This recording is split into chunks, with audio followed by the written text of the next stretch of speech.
ایک آدمی نے گھر میں طوطا پال رکھا تھا، مگر بدقسمتی سے ایک دن اس طوطے کو بلی لے اڑی۔ وہ آدمی طوطے کے جانے کے بعد خوب رونے لگا۔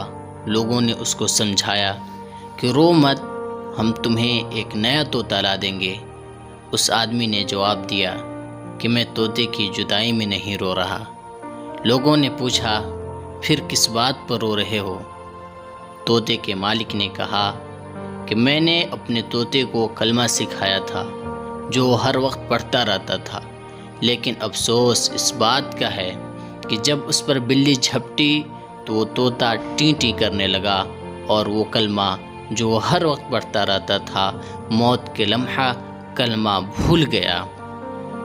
اب مجھے فکر اس بات کی لاحق ہے کہ کلمہ تو میں بھی پڑھتا ہوں، مجھے ڈر صرف اس بات کا ہے کہ جب موت مجھ پر جھپٹے گی تو کہیں میں بھی کلمہ بھول نہ جاؤں۔ بس اس بات پر رو رہا ہوں۔ اللہ تعالی ہم سب کو موت کے وقت کلمہ نصیب کرے، آمین۔